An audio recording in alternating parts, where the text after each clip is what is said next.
اللہ تعالیٰ عنہما۔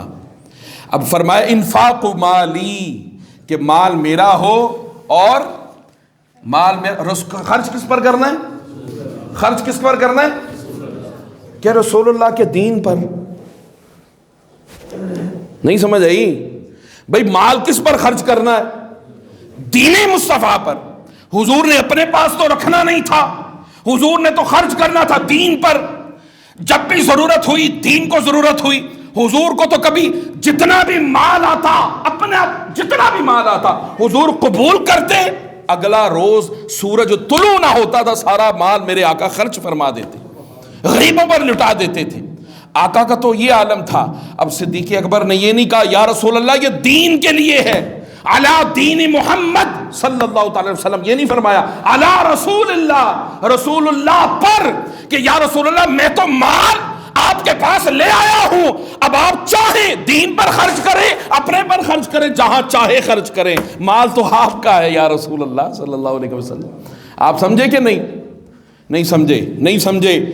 جس وقت ہم جاتے ہیں مدرسوں میں اور دین کا کام کرنے والوں کے پاس، تو اس وقت دھیان خیال کیا ہوتا ہے؟ حضرت صاحب یہ مدرسے کے لیے ہوتا ہے کہ نہیں؟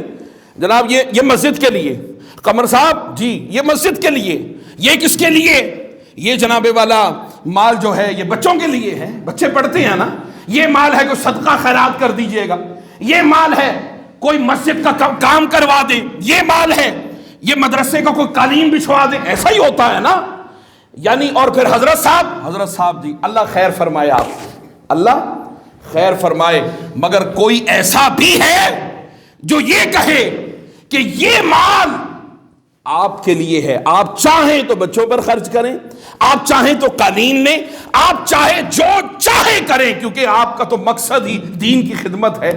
آپ کو تو میں نے متطع ہو گئی دین کی خدمت کرتے ہوئے، دین کی نوکری کرتے ہوئے، لہٰذا اس مال کے سب سے زیادہ حقدار آپ ہیں۔ آپ اپنے اوپر لگائیں، بچوں پر لگائیں مدرسے کے، یا وہاں پر اس کی زیب و آرائش پر لگائیں، یا پھر کسی اور ضرورت پر لگا دیں، تو یہ مال آپ کا ہے۔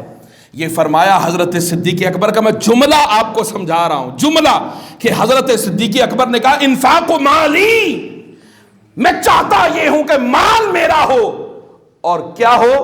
خرچ مصطفیٰ پر ہو، علی رسول اللہ، میرے آقا کریم صلی اللہ تعالی علیہ وسلم کی ذات پاک پر میں خرچ کروں۔ اور فرمایا کہ بیٹی میری ہو اور شوہر اس کے مصطفیٰ ہوں صلی اللہ تعالی علیہ وسلم۔ اور جس وقت مال خرچ کرنے کی ضرورت ہو نا، مال خرچ کرنے کی ضرورت نہیں ہو، میرے آقا کریم صلی اللہ تعالی علیہ وسلم نے فرمایا بھئی مال کی ضرورت ہے، کیا؟ مال کی ضرورت ہے۔ صحابہ کرام رضوان اللہ تعالی علیہ مجمعین ہمہ وقت تیار رہتے کہ مال کی ضرورت ہے۔ جس وقت میرے آقا فرماتے جان کی ضرورت ہے، صحابہ کرام رضوان اللہ تعالی علیہ مجمعین کھڑے ہو جاتے جانیں قربان کرنے کے لیے۔ ایسا تھا کہ نہیں؟ بولے تھا۔ بھئی جو صحابہ کبھی قبلہ حضور بیت المقدس کو بنائیں تو بیت المقدس کو بنا لیں، میرے آقا کہیں نہیں یہ بیت اللہ کی طرف چہرہ کرنا ہے تو بیت المقدس کو چھوڑ دیں، سوال بھی نہ کریں کہ قبلہ پہلے بیت المقدس تھا اب بیت اللہ کیوں؟ نہیں، ان کا یہ عقیدہ تھا کہ جس طرف وہ نظر نہیں آتے ہم وہ رستہ ہی چھوڑ دیتے ہیں، اور کعبہ بنتا ہے اس طرف ہی ریاض، رخ جدھر کو وہ موڑ لیتے ہیں۔ صحابہ کا تو یہ عقیدہ تھا، یہ عقیدہ تھا۔ اب میرے آقا کریم صلی اللہ تعالی علیہ وسلم نے فرمایا دین کو مال کی ضرورت ہے صحابہ، بس اتنا کہنا تھا۔ سیدنا عمر فاروق رضی اللہ تعالیٰ عنہ مال اٹھا کر لے آئے، لگتا تھا کوئی مال گھر نہیں چھوڑا۔ اب جب پہنچے بارگاہ مصطفیٰ میں، میرے آقا کریم صلی اللہ تعالی علیہ وسلم نے فرمایا اے عمر اتنا مال لے آیا ہے میری بارگاہ میں، اور گھر کیا چھوڑ کر آیا ہے؟ یہ سوال بنتا ہی تب ہے کہ جب مال بہت زیادہ ہو، تو پھر سوال بنتا ہے یہ سارا ہی کیا لے آئے ہو؟ گھر کیا چھوڑ کر آئے ہو؟ گھر کیا چھوڑ کر آئے ہو؟ ادھر آ جائیں، تشریف نہیں آگے۔ گھر کیا چھوڑ کر آئے ہو؟ حضرت سیدنا عمر فاروق رضی اللہ تعالیٰ عنہ عرض کرنے لگے یا رسول اللہ گھر کیا آدھا مال آپ کی خاطر اور آدھا مال گھر کی خاطر؟ کیونکہ یہ بھی تربیت تھی حضور کی، ایسا نہیں کہ سیدنا عمر فاروق رضی اللہ تعالیٰ عنہ اگر وہ کہیں کہ یا رسول اللہ میرے ماں باپ بھی قربان، میرا مال بھی قربان، میری جان بھی قربان، سب کچھ آپ پر قربان، اگر حضرت عمر فاروق یہ کہہ رہے ہیں تو مال آدھا جو گھر چھوڑ کر آ رہے ہیں وہ بھی حضور کی تربیت کا ایک حصہ ہے۔ اب ادھر حضرت سیدنا ابو بکر بھی تشریف لا رہے ہیں رضی اللہ تعالیٰ عنہ۔ اب جب حضرت ابو بکر صدیق رضی اللہ تعالیٰ عنہ بارگاہ مصطفیٰ میں پہنچے تو مال دیکھا عمر فاروق کے مال سے بھی زیادہ، اتنا مال ابو بکر لے آیا ہے، گھر کیا چھوڑ کر آیا ہے۔ عرض کرنے لگے یا رسول اللہ صلی اللہ علیہ وسلم اللہ اور اس کا رسول چھوڑ کر آیا۔ ایک روایت میں ہے اللہ اور اس کے رسول کا وعدہ چھوڑ کر آیا ہو۔ وہ وعدہ ہے نا اللہ اور اس کے رسول کا کہ سب کچھ ہمیں دے دو، جنت تمہاری، باغات تمہارے، نعمتیں تمہاری۔ اور دوسری طرف یہ حدیث پاک ہے کہ آپ نے فرمایا کہ اللہ اور اس کا رسول چھوڑ آیا ہو اپنے گھر لے کر، بس یہی ہے کمائی جو ساری زندگی محبت مصطفیٰ کو کمایا ہے، عشق مصطفیٰ کو کمایا ہے، حضور کی توجہات کو کمایا ہے۔ ہماری زندگیاں کیا توجہ مصطفیٰ کے لیے بھی کبھی گزری ہیں؟ نہیں گزرتی۔ اگر چاہتے ہو کہ مصطفیٰ آپ پر بھی توجہ کریں تو گھر گھر میں ایسا نظام قائم کر لو، ایسے گوشے بنا لو، ایسے کونے بنا لو، ایسے مصلے بنا لو کہ اللہ کی بارگاہ میں وہاں 5 وقت سجدہ ریز بھی ہو، اور بارگاہ مصطفیٰ کی توجہ کر کے ہر روز 1000 مرتبہ درود پاک کا نذرانہ مصطفیٰ کی بارگاہ میں بھی پیش کرو۔ مصطفیٰ کی بارگاہ میں درود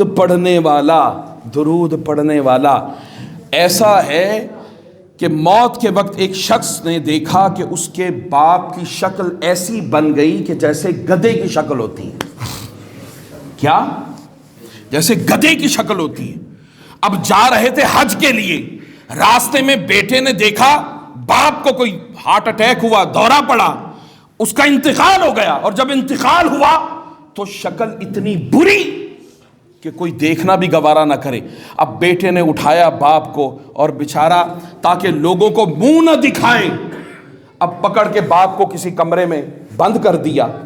اب خاموش ہے کہ جنازہ ہوگا، جنازے کے لیے لوگ آئیں گے، اس کے بعد لوگ کہیں گے کہ ہمیں چہرہ دکھاؤ، تو یہ چہرہ اپنے باپ کا میں کیسے دکھاؤں گا؟ اتنے میں وہ شخص کہتا ہے کہ میں اسی سوچ میں گم تھا کہ اچانک ایک سفید چہرے والا شخص آیا، اس نے دروازہ کھولا، کمرے میں داخل ہوا، اور داخل ہو کر جب واپس جانے لگا تو میں نے کہا یہ کون شخص ہے جو کمرے میں داخل ہوا بغیر اجازت کے اور واپس جا رہا ہے؟ دوڑا کہ میرے باپ کو دیکھوں تو صحیح حالت کیا ہے اس کی، اس پر کیا گزری ہوگی میرے باپ کا چہرہ دیکھ کر۔ جس وقت وہ گیا کمرے میں داخل ہوا، اپنے باپ کے چہرے سے کپڑا ہٹایا تو 14ویں رات کے چاند کی طرح چمک رہا تھا۔ اس نے کہا یہ کون سا شخص ہے؟ وہ دوڑا بھاگا، اس روحانی شخصیت کے پیچھے پیچھے جا کر اس نے جو چادر اوڑھ رکھی تھی اپنے کندھوں پر، وہ جا کر چادر پکڑ لی اور کھینچی اور کہا کہ حضرت بتائیں آپ اتنی روحانی شخصیت کون ہے؟ وہ شخص کہتا ہے جب مڑ کر دیکھا تو وہ رسول اللہ تھے صلی اللہ علیہ وسلم، آقا کریم تھے صلی اللہ تعالی علیہ وسلم۔ تو میں نے عرض کیا یا رسول اللہ آپ مجھ غریب کے پاس آئے، تشریف لائے؟ آقا نے فرمایا ہاں میں تیرے والد کی خبرگیری کے لیے آیا تھا۔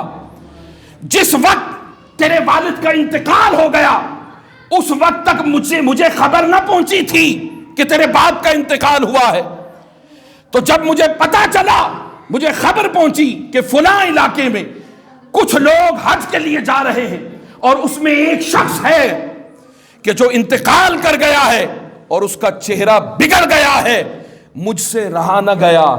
کیوں رہا نہ گیا؟ اس لیے کہ وہ ہر روز 100 مرتبہ مجھ پر درود پڑھ کر سویا کرتا تھا۔ میں نے کہا کہ مجھ پر 100 مرتبہ درود پڑھے اور چہرہ بگڑ جائے، مجھے گوارا نہ تھا۔ میں مدینہ طیبہ سے خود چل کر آیا اور اسے فیض دیا اور اس کا چہرہ اب 14ویں کی ذات کی طرح چمک رہا ہے۔ تو میرے آقا کریم صلی اللہ تعالی وسلم خود توجہ فرماتے ہیں۔ آقا کریم صلی اللہ تعالی وسلم کی توجہات تھی۔ صحابہ کرام میں حضرت سیدنا عمر فاروق رضی اللہ تعالیٰ عنہ آدھا مال لے آئے بارگاہ مصطفیٰ میں. میرے آقا نے آدھا مال قبول کر لیا. گھر کیا چھوڑ کر آئے ہو؟ یا رسول اللہ میں آپ کو آدھا مال جو ہے گھر چھوڑ آیا ہوں. حضرت صدیق اکبر آئے مال لے کر. اب مال جب لا رہے تھے تو حالت صدیق اکبر کی وہ نہیں تھی جو 2 گھنٹے پہلے تھی, جو 2 دن پہلے تھی, جو 2 ہفتے پہلے تھی. حالت کیا تھی؟ جبہ اتار دیا, کرتا اتار دیا, اور حضرت صدیق اکبر رضی اللہ تعالی عنہ نے ٹاٹ کا لباس زیب تن کر لیا. ٹاٹ کا لباس پیوند لگا لگا کر. جب حضور نے دیکھا حضرت صدیق اکبر کو تو پتہ تو چل گیا رسول اللہ کو کہ جو کپڑے بھی پہن کے نہیں آیا اپنے, اس کی اپنی حالت کیا ہوگی. پوچھا ابو بکر کیا لایا ہے اور گھر کیا چھوڑ کر آیا ہے؟ یا رسول اللہ صلی اللہ علیہ وسلم میں خود آیا ہوں, میرا مال آیا ہے اور گھر میں آپ کو اور اللہ کو چھوڑ کر آیا ہوں. ادھر سے جبرائیل امی آ گئے. اب جبرائیل امی کو دیکھا, آج روحانی لباس میں نہ تھے بلکہ وہی لباس پہن رکھا ہے جو حضرت صدیق اکبر بارگاہ مصطفیٰ میں پہن کر آئے. اللہ اکبر. لباس اتار دیا, نورانی لباس. پوچھا جبرائیل یہ کیا ہے, کہاں ہے تیرا روحانی اور نورانی لباس؟ عرض کرنے لگے یا رسول اللہ ہماری مرضی کہاں چلتی ہے, یہ تو رب کی مرضی چلتی ہے. یا رسول اللہ صلی اللہ علیہ وسلم لباس تو ہم نے نورانی پہن رکھا تھا, مگر صدیق اکبر کا یہ عمل اللہ کو اتنا پسند آیا, اللہ پاک نے عالم ملکوت میں فرشتوں کو حکم دیا, فرشتوں آج اپنا نورانی لباس اتار دو اور وہی لباس پہن لو جو مصطفیٰ کے غلام حضرت صدیق اکبر نے پہن رکھا, وہ لباس پہن لو. اب جبرائیل امی کہتے اب چونکہ حکم خداوندی, اب میں کون ہوں لباس ویسا پہن, خود ہی کو کر بلند اتنا کہ ہر تقدیر سے پہلے خدا بندے سے خود پوچھے بتا تیری رضا کیا, بتا کی محمد سے وفا تو نے تو ہم تیرے ہیں, یہ جہاں چیز ہے کیا لوح و قلم تیرے ہیں. کیا کہا, کیا کہا؟ بہر مسلمان ہے فقط وعدہ حور, شکوہ بیجا بھی کرے کوئی تو لازم ہے شعور, عدل ہے فاتر ہستی کا ازل سے دستور, مسلمائی ہوا کافر تو ملے حور و قصور, تم میں حوروں کا کوئی چاہنے والا ہی نہیں, جلوے طور تو موجود ہے موسیٰ ہی نہیں. اور جلوے تو ہیں, آج بھی بندے کی زبان ہلتی ہے, رب اس کی زبان سے بات نکلنے سے پہلے پوری فرما دیتا. ایسے لوگ ہیں مگر جس کی رسائی حضور تک ہے. اوے حضرت سلیمان تک رسائی تھی حضرت آصف بن برخیہ کی, تو کہا تخت لانا ہے, تو کہا عرض کیا حضور لے آؤں گا. وہ لے آئے گا تو کتنی دیر میں؟ کہا حضور آنکھ جھپکنے میں ٹائم لگے گا, تخت آنے میں ٹائم نہیں لگے گا. حضرت صدیق اکبر ٹاٹ کا لباس, جبرائیل امی ٹاٹ کا لباس, میکائیل ٹاٹ کا لباس, اسرائیل ٹاٹ کا لباس, اسرافیل ٹاٹ کا لباس. شرق کا غرب, اطراف و اکناف عالم میں جہاں جہاں جو فرشتہ کھڑا تھا ایک لباس پہن کر کھڑا تھا. وہ لباس کس کا تھا؟ ٹاٹ کا. ٹاٹ کا, ٹاٹ کا لباس تھا. تو پھر اچھا بات یہاں ختم ہوئی ہی نہیں, بات ہی نہیں ختم ہوئی. جبرائیل امی آ گیا ہے, جی حضور آ گیا ہوں. اچھا اللہ نے سلام بھیجا ہے آپ کو, مصطفیٰ نے قبول کر لیا. ٹائم کیا ہوا ہے؟ ہاں بس ختم کرنے لگا ہوں. ابھی غار کی بات تو رہ گئی, غار کی بات جو آیت پڑھی وہ تو رہ گئی ابھی. چلیں, کہا یہ جو آئے ہو ٹاٹ کا لباس پہن کر. اچھا جبرائیل آ گئے, یا رسول اللہ صلی اللہ علیہ وسلم اللہ نے سلام بھیجا ہے, میرے آقا نے قبول کر لیا. اچھا یہ جو ابو بکر ہے نا سارا مال لے کر آپ کی بارگاہ میں آیا ہے, اس کو بھی سلام بھیجا ہے, اس کو بھی سلام بھیجا ہے. حضرت صدیق اکبر کی آنکھوں میں آنسو آ گئے, یا رسول اللہ میں کون ہوتا ہوں, بس ابو بکر کو قبول ہے, قبول ہے, قبول ہے. حضرت جبرائیل امی کہنے لگے یا رسول اللہ بات ابھی بھی ختم نہیں ہوئی. اچھا پھر آگے بھی کوئی بات ہے؟ جی یا رسول اللہ صلی اللہ علیہ وسلم اللہ نے آپ کو کہا ہے کہ ابو بکر سے پوچھیں یہ جو اپنے گھر کا سارا مال